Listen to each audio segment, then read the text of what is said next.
लोकशाहीचा बुलंद आवाज, रिपब्लिकन वार्ता, महाराष्ट्र.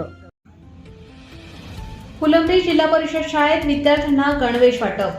प्रजासत्ताक दिनाच्या 2 दिवस अगोदरच वाटप केले गणवेश. फुलंब्री माध्यमिक व उच्च माध्यमिक शाळा येथे विद्यार्थ्यांसाठी शालेय गणवेश वाटप कार्यक्रम उत्साहात पार पडला.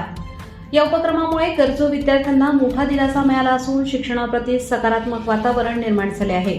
या कार्यक्रमाचे मार्गदर्शन प्रभारी मुख्याध्यापिका अनिता सोनवणे यांनी केले. कार्यक्रमाच्या अध्यक्षस्थानी शालेय समितीचे अध्यक्ष सद्दाम जावेद शेख हे होते.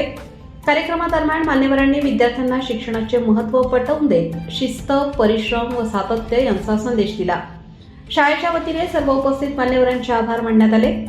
प्रजासत्ताक दिनाच्या 2 दिवस अगोदरच विद्यार्थ्यांना गणवेश वाटप करण्यात आल्याने विद्यार्थ्यांमध्ये आनंदाचे वातावरण निर्माण झाले असून पालकांनीही या सामाजिक उपक्रमाचे मनापासून स्वागत केले.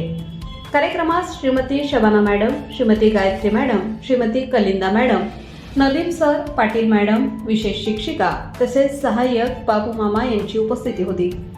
तसेच कार्यक्रमास आबा नाईक, योगेश नाईक, राजू रघु, किशोर वखरे, चंदू नाईक, अरुण नाईक, आसिफ शेख, गालेब शहा, शाहरुख शहा, फिरोज शेख, याकूब पटेल, आयुब पटेल यांची उपस्थिती लाभली. याशिवाय अन्सार शेख, योगेश सोनवणे, दीपक सोनवणे, कदीर शाह, फारुख शहा, रमेश तायडे यांनीही कार्यक्रमास हजेरी लावून उपक्रमास पाठिंबा दिला. रिपब्लिकन वार्ता Maharashtra वृत्तवाहिनीसाठी Aurangabad Marathwada उपसंपादक Akbar Shah. Subscribe now and press the bell icon. Never miss an update.